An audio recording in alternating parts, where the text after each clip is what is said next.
ಯಶಸ್ಸಿದೆ ಅಂತ. ಸಂತೋಷ, ತುಂಬಾ ಸಂತೋಷ. ಈ ಸಂತೋಷದ ವಿಷಯವನ್ನು ಹೇಳಲು ಇಷ್ಟೊಂದು ಸಂತೋಷವೇ. ನಮ್ಮ ರಾಜ ಮನೆತನಕ್ಕೆ ಸರಿದೂಗುವ ಮನೆತನದಲ್ಲಿ ಕನ್ಯೆಯನ್ನು ಹುಡುಕಿ ಮದುವೆ ಮಾಡಿ ಮುಗಿಸೋಣ ಎಂದೇ. ನಾನು ಹಣದಿಂದ ಒಂದು ಕನ್ಯೆಯನ್ನಾರಿಸದೆ ಗುಣದಿಂದ ಒಂದು ವಧುವನ್ನಾರಿಸಿದ್ದೇನೆ. ನಡೆ ನುಡಿಯಲ್ಲಿ ಅಪ್ಪಟ ಅಪರಂಜಿಯಲ್ಲ. ಹಾಗಾದರೆ ನಿನ್ನ ಮನವನ್ನು ಅಪಹರಿಸಿದ ಪುಷ್ಪ ಯಾವುದೆಂದು ನಾನು ತಿಳಿಯಬಹುದೇ? ಬಡತನವೆಂಬ ಕೆಸರಿನಲ್ಲಿ ಹುಟ್ಟಿ ಬೆಳೆದರೂ ತನ್ನ ಸೌಂದರ್ಯದಿಂದ ಶ್ರೀಮಂತರ ಮನವೊಲಿಸಿದ ಕಮಲ. ವಾಸ ಮಾಡಲು ಅನುಮತಿ ಇಟ್ಟ ಕಮಲ. ನಿನ್ನ ಮಾತಿನ ಅರ್ಥ ನನ್ನ ಬಾಲ್ಯ ಸ್ನೇಹಿತ ಚಂದ್ರುವಿನ ಸಹೋದರಿ ಕಮಲ, ಸ್ನೇಹಿತ ರಘುವಿನ ತಂಗಿ ಕಮಲ. ಏನು ಒಂಬತ್ತಿನ ತುತ್ತಿನ ಕೂಡಿಗಾಗಿ ಕತ್ತೆಯಿಂದ ಕುಡಿಯುತ್ತಿರುವ ಆ ಚಂದ್ರನ ತಂಗಿ ಕಮಲೇ? ಹುಡುಗಿಯದೆ ನಾವೆಂತ ಇಡೀ ಅನ್ನಕ್ಕಾಗಿ ನನ್ನ ಮನೆಯನ್ನು ಆಶ್ರಯಿಸಿದ ಆ ರಘುವಿನ ಸಹೋದರಿ ಕಮಲೇ? ಲಕ್ಷ್ಮಿ ವಂಚಿತಳಾಗಿ ಬಡವಳೆಂಬ ಒಂದು ಕಾರಣ ಕಸರಿನಲ್ಲಿ ಸಿಕ್ಕು ದಾಡುತ್ತಿರುವ ಚಿನ್ನದ ಕಮಲ. ಜಾಣ ಬಡ ಹುಡುಗಿ, ಚಿನ್ನದ ಮೀನಿಗೆ ಮೋಹದ ಗಾಣ.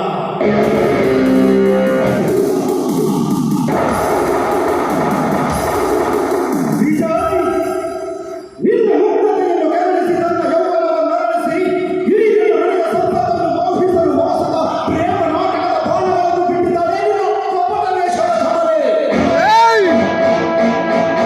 ನೋಡು ವಿಜಯ್, ಇಂಥ ಹುಚ್ಚು ಯೋಚನೆಗಳನ್ನು ಬಿಟ್ಟುಬಿಡು. ನಿನಗೊಂದು ರೂಪವಾದ ಕನ್ಯೆಯನ್ನು ತಂದು ಮದುವೆ ಮಾಡೋಣ.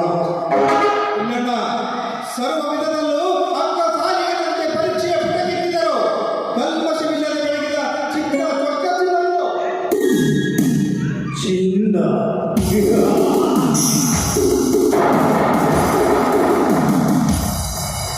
ಕುಡಿಸಲಿನಲ್ಲಿ ತುಕ್ಕು ಹಿಡಿದು ಬಿದ್ದ ಕಬ್ಬಿಣ ಚಿನ್ನವಂತೆ.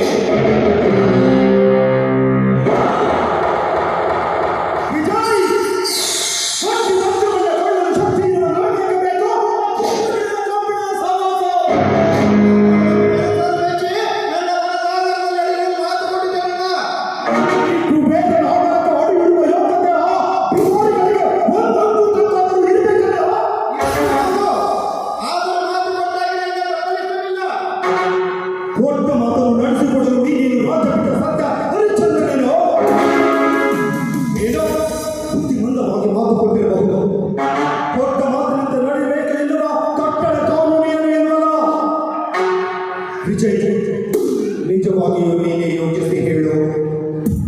ನಮ್ಮ ರಾಜ ಅಂತಸ್ತಿಗೆ ತಕ್ಕಂತೆ ನಡೆದುಕೊಳ್ಳುವ ನೈಪುಣ್ಯತೆ ಆ ತಲೆಗೆ ತಂದೆಗೆ ಬಂದಿದೆ.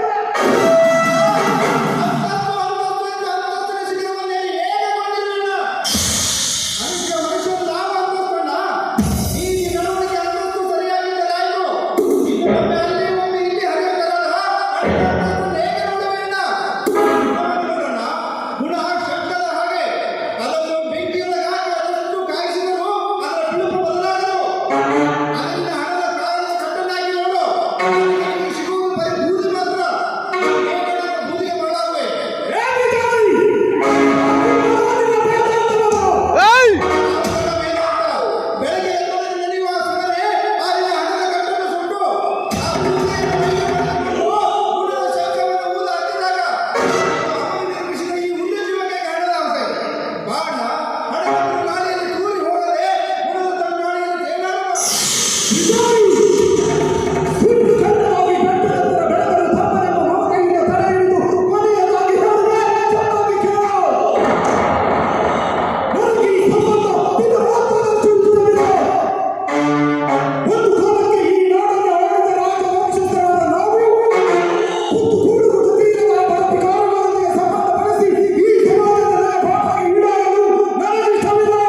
ಸಮಯದಲ್ಲಿ ನಾನು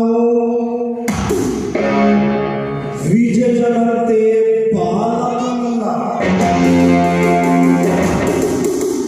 ರೊಟ್ಟಿಗಾಗಿ ಸೃಷ್ಟಿಸಿದ ಕಾಗೆ ಬಟ್ಟನೆ ಹಾಕುವುದಕ್ಕಿಂತ ಮೊದಲೇ ಗಟ್ಟಿಯ ಮಾಂಸದ ತುಣುಕೊಂಡನ್ನು ಎಸೆಯುವ ಚಾಳ ರಾಜ್ಯದ ಪಟ್ಟ ನರಸನು ನಾನು.